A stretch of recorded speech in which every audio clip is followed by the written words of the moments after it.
Hello, everyone. Welcome back. My name is Arna Sahu, host of Arna's News, and if you are a newcomer, welcome to this channel. I give you warm greetings digitally.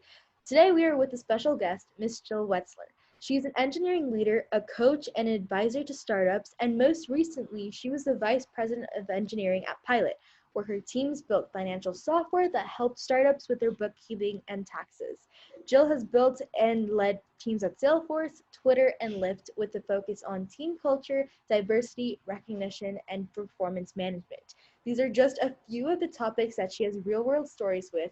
And so with that said, if you are here again, thank you for clicking back to this channel, and be sure to come back here for a newer episode. So thank you so much for being here today. Thank you for having me. I'm so excited.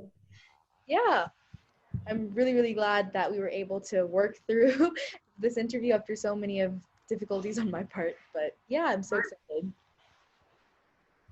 Okay, so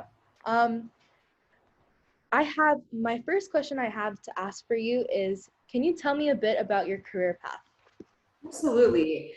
So my interest in computer science really started in college, and I was lucky enough to have a computer at home growing up. This is kind of in an age when most of my friends didn't have computers in their houses. And I liked playing games on my computer. I taught myself some very basic HTML skills, but I hadn't really done anything beyond that. And I wound up going to Carnegie Mellon University, which is in Pittsburgh, Pennsylvania. I majored in computer science kind of on a fluke. I just couldn't think of anything better to do. And it was a very good school, a very good program. So I thought I would try it out and then just switch to something else if it wasn't for me. And luckily, even though, there weren't very many women in my class, I wound up enjoying myself. I toughed it out through their program, and then got my first full-time job at Salesforce in sort of the early days of Salesforce, when most people that I knew hadn't even heard of them, which is kind of wild to think about now.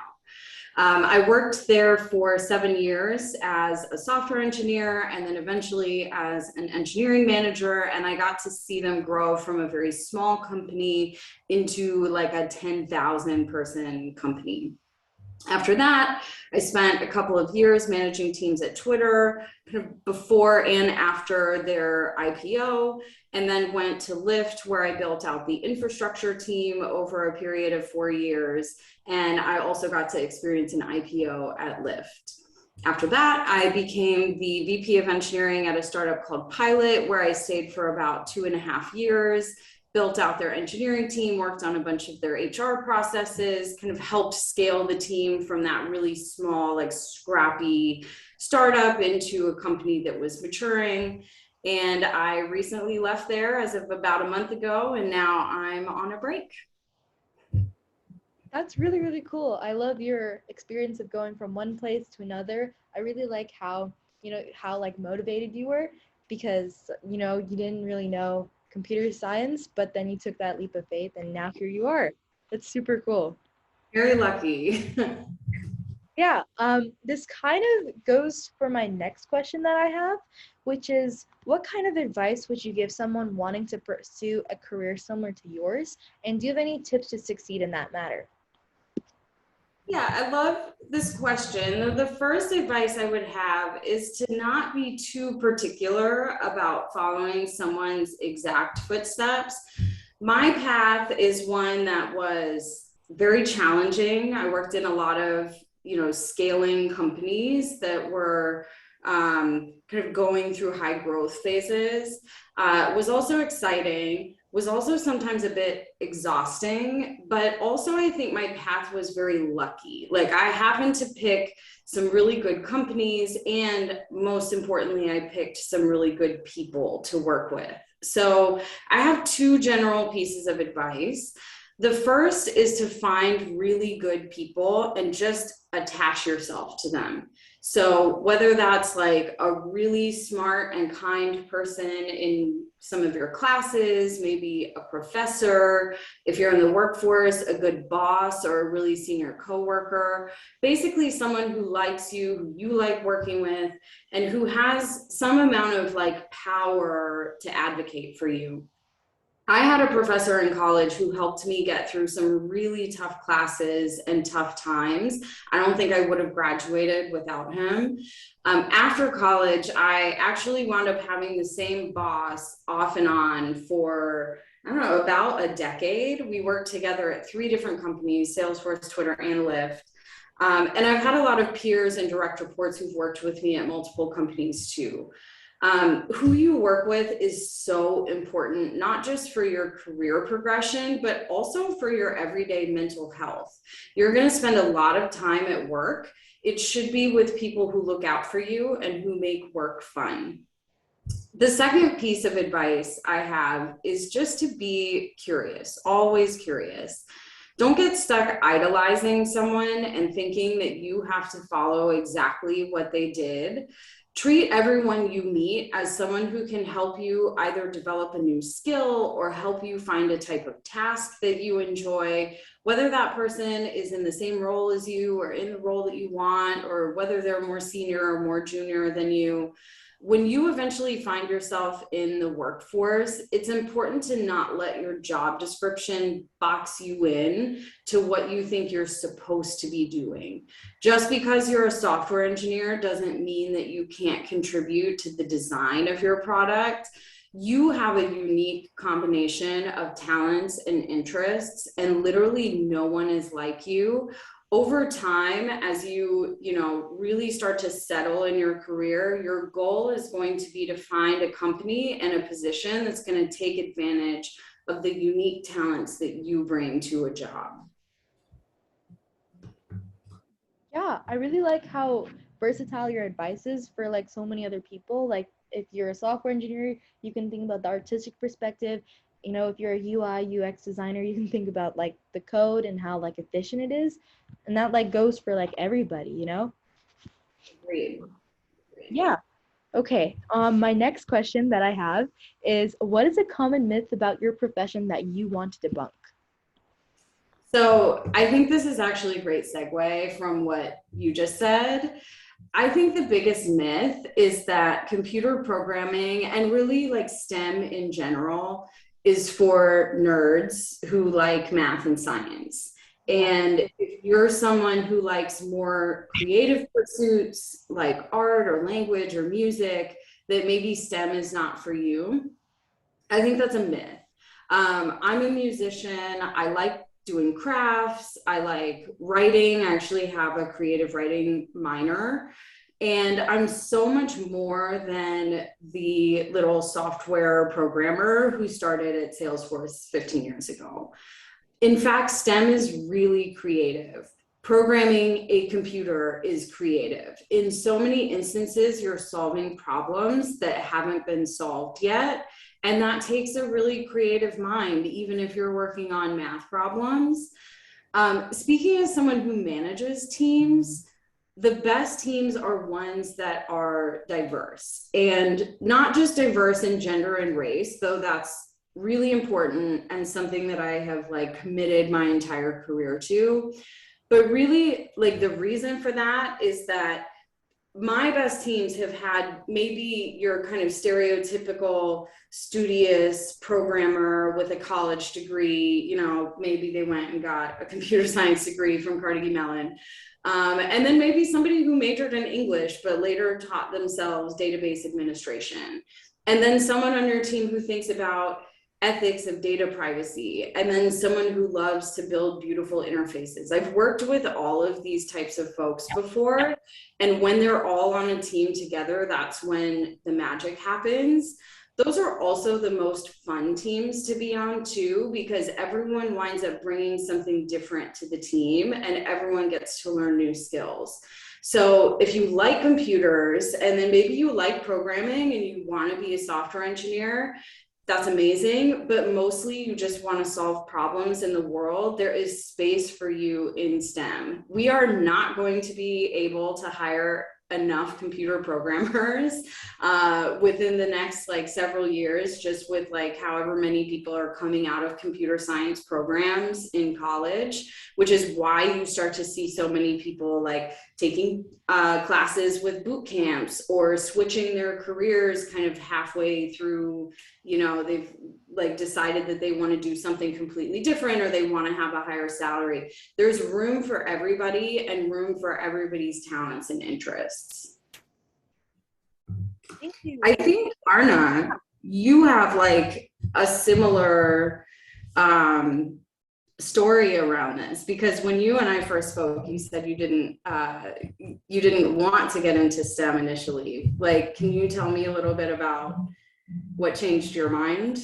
Yes, of course. So, of course, like I wasn't actually interested in STEM. I actually hated it completely, like with my whole life, because I saw how much my dad worked, like as a software engineer and software engineering manager.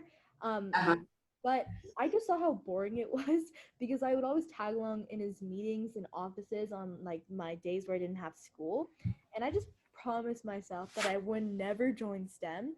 But that all changed like 2 years ago when I started to learn how to code and saw kind of like the design aspect of it, of like how I could like change things to make it more artistically appealing through like JavaScript and everything like that. And after learning those types of skills, it kind of switched my mind to think that, oh, computer science and STEM and all of this isn't just about, the stereotypical nerd just like, learning math on their free time. It's not Uh-huh. that. It's like, it's completely different. And I think that was my biggest takeaway. And now I've enjoyed STEM ever since. And yeah.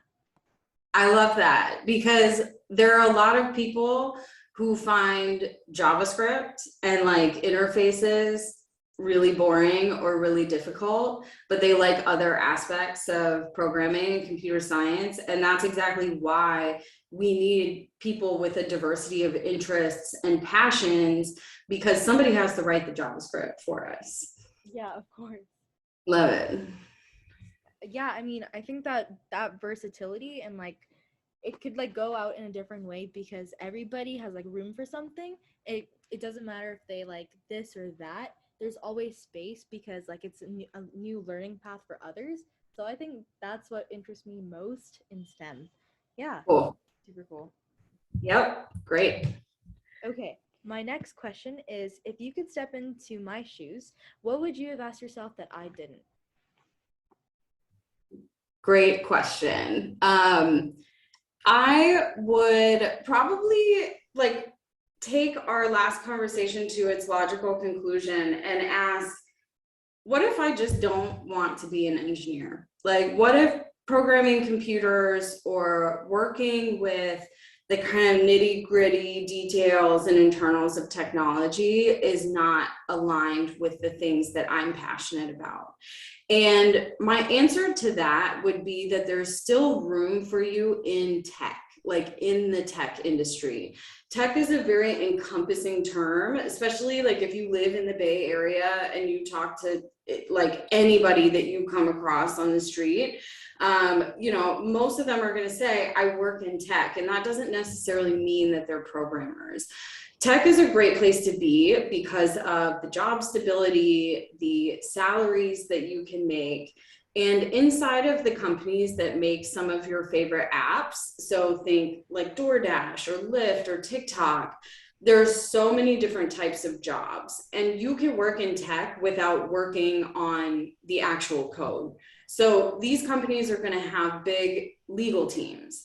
They're going to have designers who work with the programmers making the actual app, and they're going to have designers who are working in the marketing department, who build the content that you might see on the website or the ads that are shown on billboards or TV.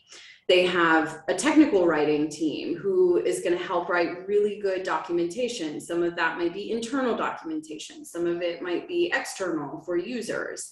There will be product managers who are thinking up new features for the app. They have localization experts who will help translate the product into other languages. They're going to have community engagement teams who will spend time like connecting and talking directly with users, or, you know, in the case of Lyft, with drivers, and then policy teams who will work with government agencies. Literally so many different types of jobs that you can have within a tech company. So you don't have to limit yourself to becoming a programmer if that's really not what you want to do. Now, that being said, having any kind of programming experience, even just a few college courses, I think is really beneficial these days, because it will help you understand these products better and what goes into building them. I really think like having that foundation can make anybody within a tech company better at their job. But overall, I really want people to understand that you can work in these companies that build the cool technology that you use, and you can do that without having to be an actual programmer on the app. Yeah, that's like the advice that so many people need to hear. I mean, just because you might not think that, oh, I don't like this, doesn't mean that you're like out of like the group. You can definitely still join because your interests are some of the biggest things that control tech by itself. And yeah, I think that's so important for people to know. Right. These companies wouldn't be what they are without great designers, without localization, without a legal team. So those groups are just as important within your companies as the team that's like building the actual application. Yeah, yes. Okay, so that kind of leads, like the previous question kind of leads to this one, which is what are the best resources that have helped you find your own career path? Yeah, I think the best resources have been people, like the people around me. I've been really lucky to have some really good bosses and good mentors who I can learn from. I try to make connections with everyone that I cross paths with. Like every job I have, every meetup or conference I go to, every time, you know, I'm talking to a friend and they tell me I should know someone, I want to make that connection. I never know when I'm going to meet someone, and I often do. I've also worked with a few really great executive coaches. Coaches are people who can kind of help you get unstuck at work by helping you think through your challenges and opportunities. It's almost like a therapist, but for like work specifics. So whenever I'm thinking about making a big career move, or if I'm like struggling with something at my company, I'll seek out advice from my coaches, my mentors, maybe my former bosses, and basically just a number of people in my network who I think can give me different perspectives. And these are going to be people from all walks of life, different companies, different roles. Some of them might even be less experienced than me. Getting a bunch of different perspectives helps me really hone in on what I want and ensures that I've thought through everything. And sometimes these people will tell me what I want to hear. Sometimes they don't, and they'll give me some things to consider that I hadn't thought of. And also, like, sometimes my mentors will caution me against doing what I know in my heart I want to do. And that's okay, because I always wind up making the best decision for myself. A lot of us have kind of different goals, different things that we're optimizing for. And so my goal is just to like take in as much information as possible and then kind of decide what aligns with my desires and my values.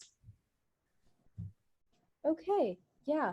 I really like how you said that there's that you know, you never stop at like a connection, you know, you always know that there's someone out there who's willing to help you. And I think that's a really nice way of telling people that they're not alone in a journey. If they're, you know, confused, there's always people around them. And I think that knowing that kind of like grasp for help is like so important. Yeah, there's actually like some interesting research out there about how women and men build networks, and we tend to build networks that look very different. So men tend to build these very broad networks where, you know, it's all about volume. Like, how many people do you know? So they tend to have really shallow relationships with people, but they know a lot of people and they build networks with the purpose of kind of progressing in their careers. Women, on the other hand, tend to build smaller networks, but with much, much deeper relationships. And so I have tried to kind of create a mix of both. I'm definitely a connector. That's like one of my strengths, is just like, you know, knowing people, connecting with people, and then being able to connect people in my network with each other. And so that's something that I really strive to do, because having a wide network actually will serve you really well. And for women, having men in their network also tends to serve them well, not because men are better mentors, but because men tend to have kind of more access to power. So it's actually something that I've been really thoughtful about. Just a little trivia. Yeah, thank you. I didn't actually know that about like the differences between the connections and how they build between like both genders. That's actually very, very interesting. I guess I learn a new thing every day, you know? Okay. I have a few additional questions, if that's all right, since we have a little bit of time. If that's all right of you, of course. But one question I have is, what's one thing you wish you had known before or when you began your career? Oh, there are so many answers to this question. I think I'm gonna fall back on this like one piece of advice that I always say, which is know your worth. And what I mean by this is, first of all, don't feel like you have to stay somewhere where you're not respected. Don't go above and beyond for people who don't value it. You know, I think this is like a tough lesson to learn. And also sometimes we have to, right? Like sometimes we just need a job. Sometimes we have to stay in situations that are like not perfect. At the end of the day, work is work. Like, if we wouldn't work if we didn't have to. But you know, if you do have to stay in environments for a period of time that, you know, maybe don't really speak to your soul, I think it's really important that you figure out how to not let negative people or negative environments affect the way that you value yourself or see your value in an organization.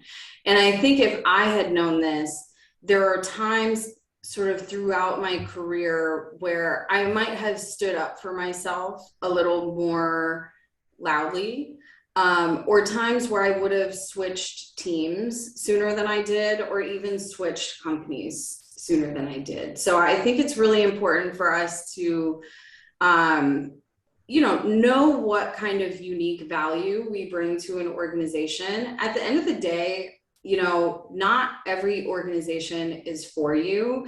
One of the things that I've told people who have gotten fired at jobs, is that, you know, a lot of times it's about fit. Like, are you the right fit for what a company needs in the moment? And is the company a good fit for you and what you're hoping to accomplish and the type of skills that you bring to the table?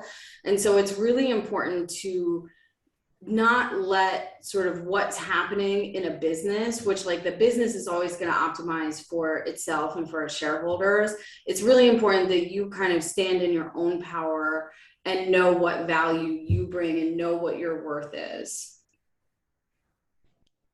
Oh my gosh, that's such a great reminder, because so many people out here, like youngsters, including myself, kind of forget where we stand and kind of just like listen to like other people because, you know, you think that they're more experienced, so they should quote unquote know what's better for you.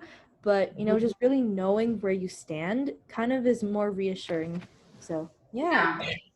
It's important to be humble and to know that you can learn from anyone and every experience. All of the like bad experiences that I've had in my career, are things that like ultimately I wind up being grateful for. Like I can see what I took away from them, what I learned from them.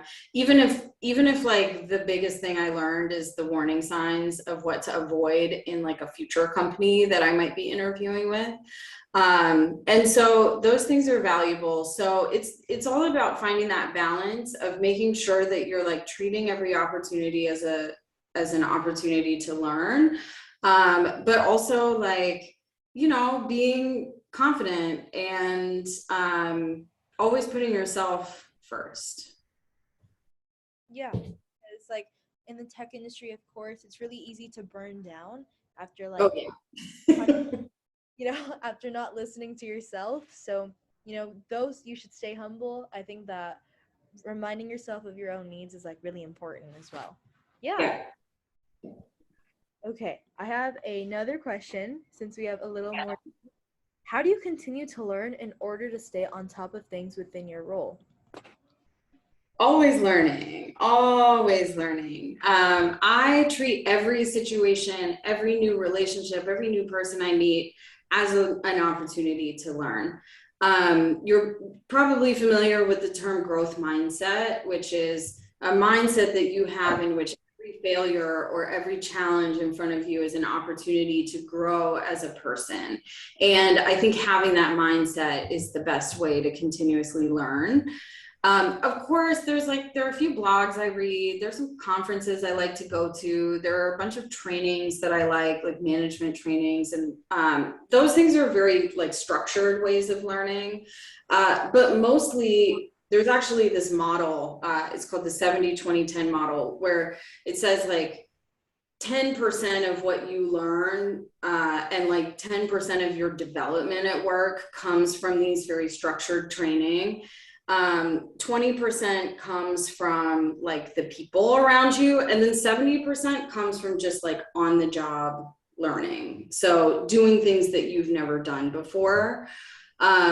So that's really what it is like I try not to shy away from things just because I haven't done them before, just because they seem daunting. And then I lean on my network and all these people that I know to help me kind of figure it out. One of the biggest lessons that I got from a former boss was when I was working at Salesforce, like a few years in, and the tech lead on my team was about to move on to go to a different team. And they asked me to step into his role as tech lead. And it felt really intimidating to me at the time. Like I definitely didn't have the confidence to feel like I could do it. And also there was like somebody else on the team who was much more experienced. And I was like, well, why didn't you just ask him? It turns out they did ask him, and he wanted me to take the role because he thought it would be more beneficial for me, and he wasn't really interested in it. And I was super afraid of failing, and I got into this back and forth with my boss about whether it was really appropriate for me to take this leadership role. And then my boss just point blank asked me, do you think it looks good for me if you fail? I wouldn't put you in this position if I didn't think you could do it. I'm going to help you. We're going to help you. And so I think about that like one of the earliest career lessons that I ever got. I think about it all the time. Every time there's like a scary opportunity in front of me, I think about all the people around me who do not want to see me fail, if for no other reason than it will make them look bad. And so it's like a nice reminder that we're like all in this together. Yeah. Okay. My last question for you is what do you think is the vital factor that shaped your career? As you probably mentioned before, but what was your life before learning it, and what was your life after learning it? Ooh, this is a big question. And I think maybe it comes back to what I was talking about earlier with like know your worth. So something that's come up maybe in the past like 5 years or so is really just learning that I'm so much more than my job and my career. And this is especially pronounced right now that I'm taking this like break from my job for a few months. And it's this opportunity for me to really get to explore who I am outside of my work identity, outside of being a VP of engineering, which is like a very big accomplishment and something I'm really proud of. But it's not solely who I am. And I think it's really easy to get caught up in work, especially in America. Like in the US, so much of our lives hinge on what we do for work, like our access to affordable healthcare, our ability to put food in our fridge, even how valuable others perceive us to be tends to come down to what we do for work. And I think this is kind of, I'm like realizing how sad this is. And before I realized how caught up I was in my job, like you asked me sort of before I learned this factor and then after, like before I worked really hard. Sometimes I worked really long hours. And when I wasn't at work, I was thinking about work, or I was talking about work, or I was complaining about work. I was always putting off trips or kind of investing in my hobbies because I was so tired, or I was like chasing my next career accomplishment. And on top of that, just working in a really, I wouldn't say it's like a competitive industry, but you can get caught up in comparing yourself to like, wow, this person had like such a faster promotion than I did. And this person worked at this really big company and they went public and they must have made so much money. It's really easy to get caught up in that. And to worry about whether I am experiencing the right career progression, or like if I'm on the right career path. But I think over the last few years, I've been doing a lot of kind of inner work. And I've come to realize just how silly this is. Like, I don't know why I would compare myself to other people when I've had so much success in my life, and and my career has afforded me the opportunity to like have stable housing and have food in my fridge and be able to travel. Like, what an amazing thing. And life is short. The pandemic really taught us that. And the other thing I've noticed is when I travel to other countries, people don't really ask me what I do for work the same way that they do in the Bay Area. And I'm just a much more whole person now that I've decided to not let work rule my life. And now that I've come to accept that my career path is mine and only mine, and it's just a small piece of who Jill is. Yeah, that is really really nice to hear because after a long time you were able to like figure out your own needs after like many years, and I think that's really common for other people. Like before they learn about their own worth, they're struggling, but then once that kind of like lipo moment happens in their head, they kind of prioritize their needs first, and that's like so much more refreshing and fulfilling for them. And I think that's really, really nice to hear. Totally. Totally. I hope you figure it out sooner than I did. Yeah. Okay. So thus, that concludes the episode for this week. If you want to know more about how I relate to these amazing topics, then stay tuned for upcoming episodes. Check out Ms. Jill's LinkedIn page, which I will mention, and make sure to come back to the channel very soon for a newer episode. Once again, thank you for finding me, and thank you so much, Miss Jill, for like everything, for being on this call with me. Thank you. Thank you. So Yeah, proud of thank you so much. Yeah, so Dito, you're listening to Arna Sahu, the host of Arna's News. Peace out. See you very soon. Toodles.